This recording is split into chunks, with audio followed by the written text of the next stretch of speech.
हजरत सुफियान सौरी रह फरमाते हैं कि हम लोग काबा का तवाफ कर रहे थे।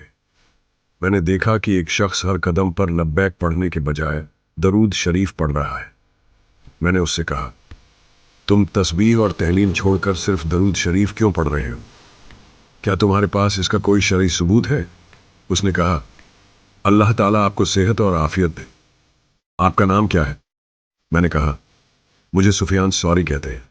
उसने कहा, अगर आप मुसाफिर ना होते और मुझे यकीन होता कि आप मेरा राजफाश नहीं करेंगे तो मैं आपको एक हकीकत बताता। फिर भी सुनी। मैं और मेरे वालिद हज के लिए जा रहे थे। रास्ते में मेरे वालिद बीमार हो गए और उनका इंतकाल हो गया। अफसोस की बात यह थी कि उनकी मौत के बाद उनका चेहरा काला हो गया, आंखें नीली पड़ गईं और पेट फूल गया। मैं बहुत रोया और इन्ना लिल्लाहि व इन्ना इलैहि राजिऊन पढ़ा। यह मौत बहुत अजीब और तकलीफा देह थी जिसे मैं बयान भी नहीं कर सकता था। मैंने उनके चेहरे को चादर से ढांप दिया और सो गया। नींद में मैंने एक बहुत ही हसीन और नूरानी शख्स को देखा, जिन जैसा मैंने कभी किसी को नहीं देखा था। वो नफीस लिबास पहने हुए थे और उनके जिस्म से खुशबू आ रही थी।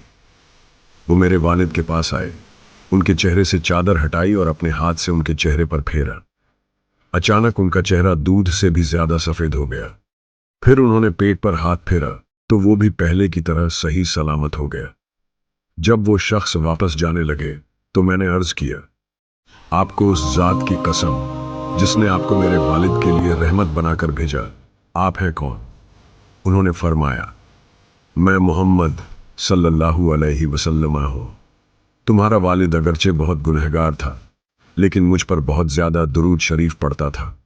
जब उस पर यह मुसीबत आई तो उसने मुझे पुकारा और मैंने उसकी मदद की। जो शख्स मुझ पर दरूद शरीफ की कसरत करता है, मैं दुनिया में भी उसकी मदद करता हूँ। मैं नींद से जागा तो देखा कि मेरे वालिद का चेहरा सफ़ेद और पेट बिल्कुल सही था। हजरत सुफियान सौरी रह ने यह वाकया सुनकर फरमाया, तुम बिल्कुल सच कहते हो।